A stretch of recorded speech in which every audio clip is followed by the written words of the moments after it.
እንትን ብዬ ታስሬያለሁ። ብዙ አመት ታስሬ ወጣሁ በገድዬ። በጣም ብዙ ኃጢአት ያልሰራው ስራ የለም። ዮናታን አክሊሉ እባላለሁ። እንዴት ነህ ዮኒ? ደህና ነሽ? እግዚአብሔር ይመስገን። አዳማ ነው የምትኖሪው አይደል? አዎ። ልጅ አለሽ ኤፍራታ የምትባል? አዎ ዮኒ። አስቸገረችሽ? በጣም በቃ ሊሚትለስ ላይፍ ዊዝ ጂሰስ እዛ ለመኖር ነው እነዚህ ሰዎች ትኬት የቆረጡት።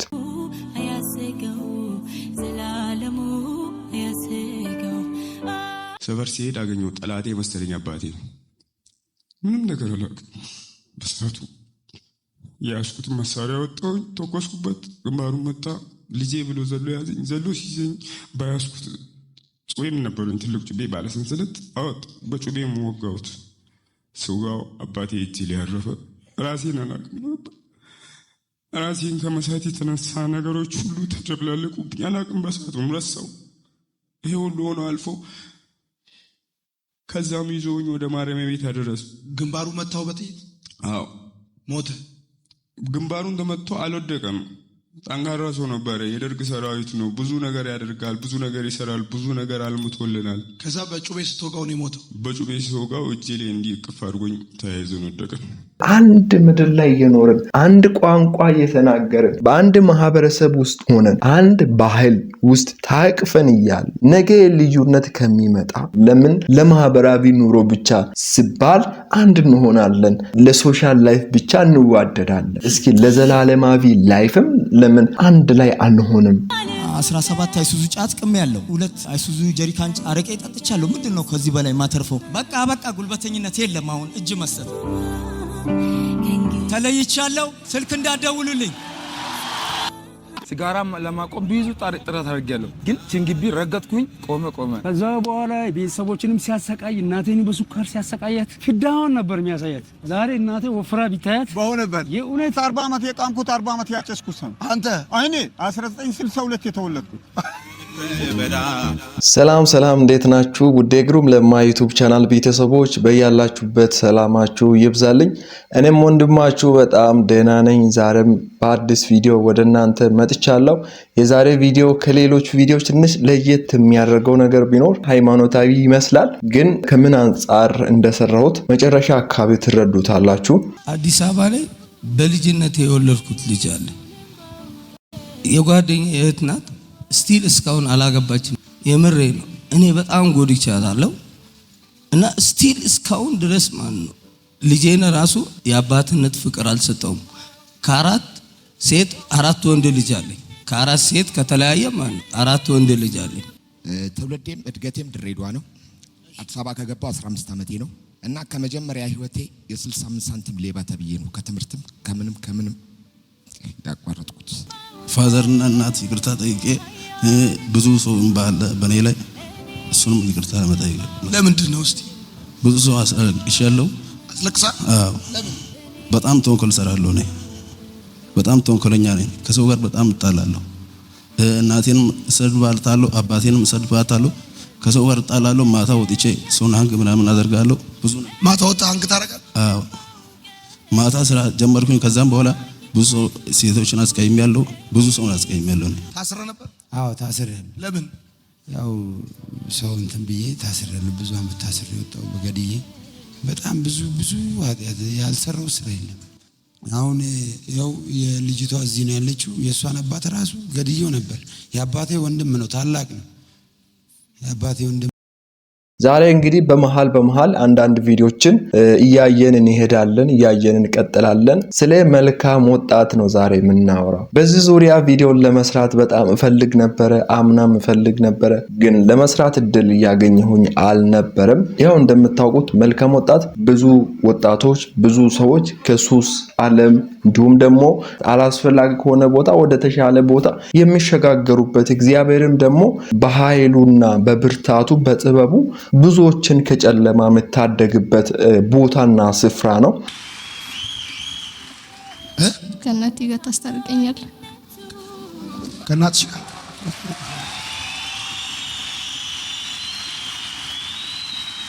አስታርቅሻለሁ። ዮናታን አክሊሉ እባላለሁ። እንዴት ነህ ዮኒ? ደህና ነሽ? እግዚአብሔር ይመስገን። አዳማ ነው የምትኖሪው አይደል? አዎ። ልጅ አለሽ ኤፍራታ የምትባል? አዎ ዮኒዬ አስቸገረችሻ? በጣም በጣም። አሁን እኔ ጋር መታ ትላንትና እየጸለይኩላት ነበረ። ብዙ ጊዜ ለምኜ ታርቂያት አውቃለሁ፣ ግን ተመልሼ ደግሞ ወጥቼ አስቸግራታለሁ አለች። የሌለ ሲደብረኝ ደግሞ በቸርች ምናምን አስለምኝ ይገባል። ሳልቆይም ደግሞ እወጣለሁ። ከምነግርህ በላይ እግዚአብሔር መቼም በልጅ አይፈትንና በጣም የተፈተንኩት በእውነት። አስተማሪ ነች እናቴ። እውነቷን ነው። ተሰቃየሁ። በሷ አንገቴን ደፋሁ። እኔ ፖሊስ እየቀረጽኩ ነገር ግን ይሄ ልጅ እንደዚህ ስትሆን በጣም ነው የማዝነው። የልጅነትሽ ልጅሽ ነች መሰለኝ። ያው የመጀመሪያ ልጅ ነች፣ እኩያዬ ነች። ግን በቃ ተንገበገብኩ። እግዚአብሔር አየኝ ዛሬ።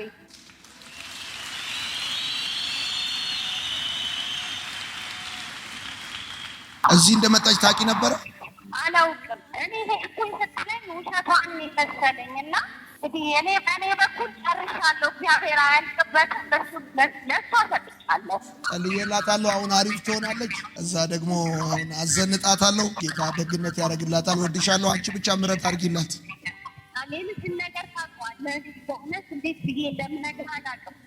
ግን የአዳማ ሕዝብ የእሷን ነገር ያውቃልኝና እኔ በእኔ በኩል ጨርሻለሁ። እግዚአብሔር አያልቅበትም። እንግዲህ ምሕረት ያደርግላት። አዎ ጌታ የምሕረት አምላክ ነው። አሁን የምፈልገው አንቺ እንድትመርቂያት ነው። በሄድሽበት ሁሉ እግዚአብሔር አምላክ ይቅናሽ። ትልቅ ሰው ሁኚ። እኔ ሁሌ ታውቂያለሽ መቼም የስራታ ጓደኛዬም እህቴም ነች።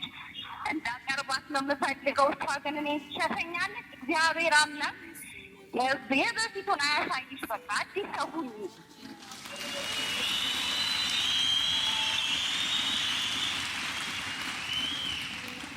እግዚአብሔር መልካም ነው። ቀጣዩን ነገር ደግሞ ከጌታ ጋር እናያለን።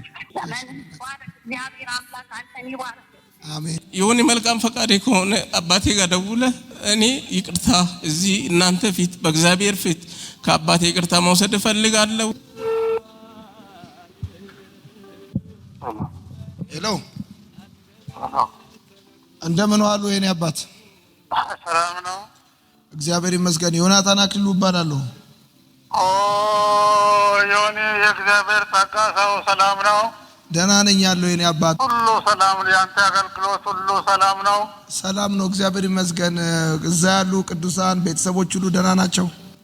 ሁሉ መልካም ነው። ያንተ ሁኔታ ሁሉ ሰላም ነው? እግዚአብሔር ይመስገን አለውኝ። አሁን የእርሶ ልጅ እዚህ እኔ ጋር ነበር የነበረው። እሺ፣ ይኸው አሁን ደውልልኝ፣ እኔ አባቴን ያሳዝኛለሁ፣ ይቅርታ መጠየቅ ፈልጋለሁ፣ ይቅርታ እንዲያደርግልኝ ፈልጋለሁ ብሏል። አሜን፣ አሜን፣ አሜን፣ አሜን፣ አሜን፣ አሜን።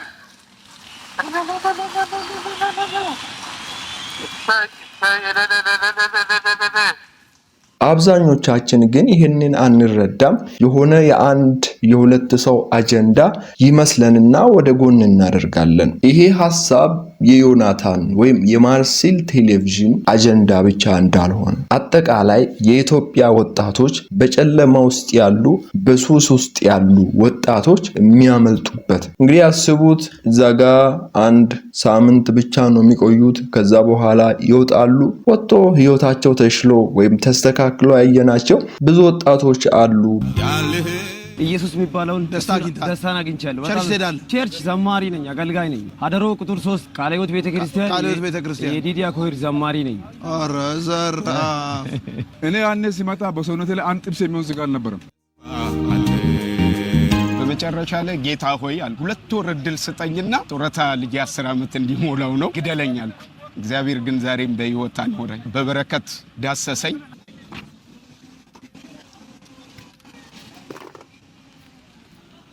ተሳክቶልሃል።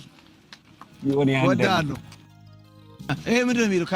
ከላይ ጌታችን ኢየሱስ ክርስቶስ በእኛ ህይወት ደምቆ ጠላታችን ሰይጣን ተጨንቆ ድል ይሆናል ዳማስቆ ይላል።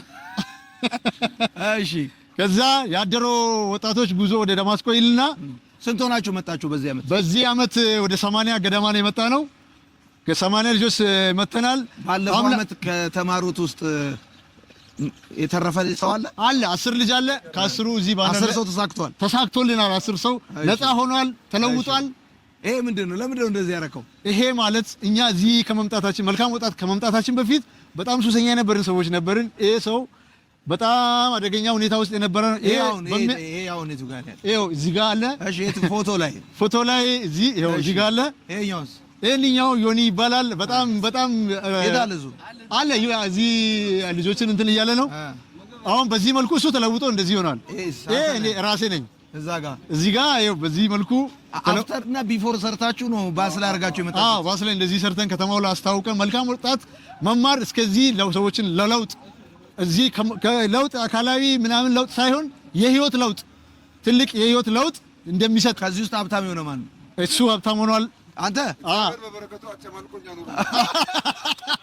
እኔ ራሱ ተለውጫለሁ። የሥራ በር ይከፈትልሃል ብላል። ባለፈው ሲመጣ የሥራ በር ይከፈትልሃል ብላል። ተበረጋግዷል። ብርግርግድ ብሎ ተከፍቷል። ከመጡ 80 ልጆች መሃል 20 ልጆችን ስፖንሰር ያደረኩት ራሴ ነኝ። አዎ ስለዚህ ታገባለህ ብለሃል። ይዤ መጥቻለሁ። እዚሁ ትሞሽረኛለህ። ይኸው ሁሉን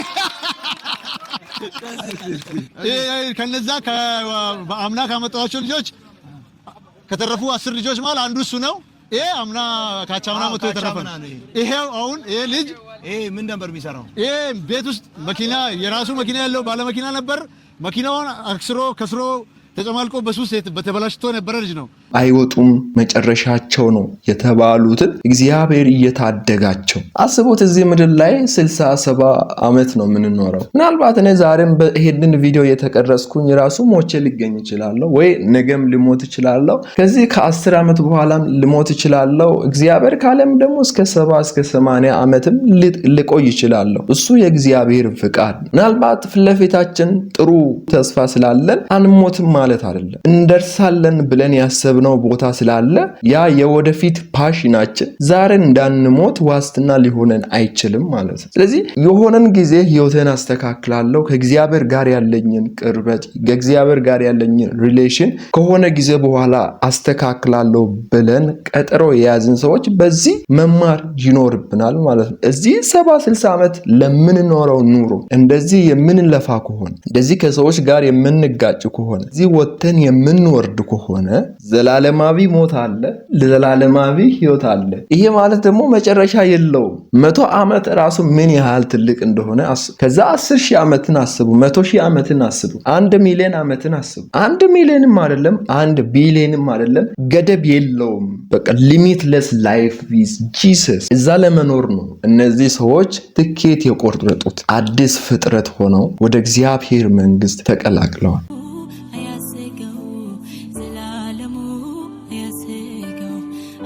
ለዛ ነው በመንገድ ላይ ወጥተው ኢየሱስ ያድናል፣ ወደ ኢየሱስ ኑ፣ ንስሐ ግቡ እያሉ የሚሰብኩ ሰዎች ይሄንን ስለተረዱ ነው። ሌላ ምስጢር ኖሮ አይደለም። ስንሰብክ ደስ የሚል ነገር የሚሰማችሁ ከሆነ ጆሮአችሁ ደስ የሚል ነገር እየሰማ ከሆነ አታሳልፉ፣ ሰምታችሁ እለፉ። ውሳኔው የናንተ ነው። እዛ ጋር ቆሞ የሚሰብክ ሰው እባክህን ብሎ በግዴታ ጌታን ተቀበል አማኝ ሁን ብሎ አያስገድድም ማንንም። አንድ ደግሞ ለነፍሳት ካለው ፍቅር የተነሳ ነው አንድ ምድር ላይ እየኖርን አንድ ቋንቋ እየተናገርን በአንድ ማህበረሰብ ውስጥ ሆነን አንድ ባህል ውስጥ ታቅፈን እያል ነገ ልዩነት ከሚመጣ ለምን ለማህበራዊ ኑሮ ብቻ ሲባል አንድ እንሆናለን? ለሶሻል ላይፍ ብቻ እንዋደዳለን? እስኪ ለዘላለማዊ ላይፍም ለምን አንድ ላይ አንሆንም?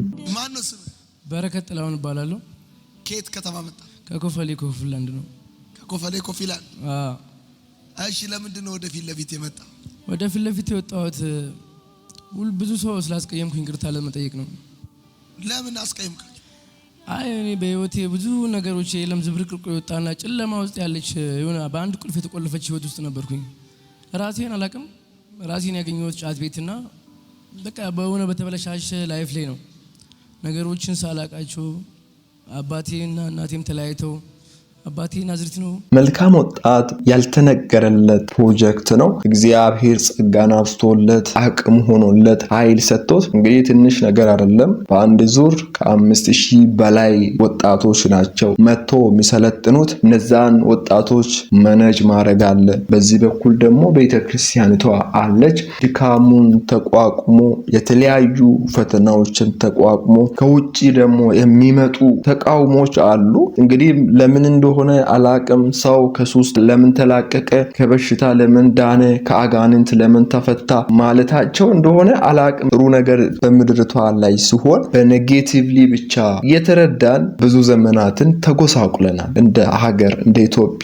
ይህንን የምናገረው ሃይማኖትን ከፍያ አይደለም። በሁሉም ሃይማኖት ውስጥ ያለ ሰው ይህንን እውነታ መረዳት አለበት። አሁን ዮናታን እየሰበከ ባለበት ሃይማኖት ውስጥ ያለም ሰው ዮናታን እያደረገ ያለውን መልካም ነገር የሚቃወም ሰው ሊኖር ይችላል። በሌላ ሃይማኖት ውስጥ ያሉትን አምጥቶ ለምን ይሰብካል? ለምን ያስተምራል? ሃይማኖታቸውን ሊያስቀይር ነው። ሰው ወዶ ሃይማኖቱን ቢቀይር የራሱ ውሳኔ ነው። ሃይማኖት የግል ነው። እንግዲህ ከዚህ በላይ ምን ልል እንደምችል አላቅም። የዘለለውን ለማግኘት በማርሰል ቴሌቪዥን ዩቲዩብ ቻናል ላይ ገብታችሁ ምስክርነቶችን እዩ። እንዲሁም ደግሞ መልካም ወጣትን ተመዝገቡ ጊዜ የምታገኙ። ለዛሬ ያስኩት ቪዲዮ ይህንን ይመስል ነበር። በቀጣይ ባሪፍ ቪዲዮ በሌላ መለሳለሁኝ። ታንኪዩ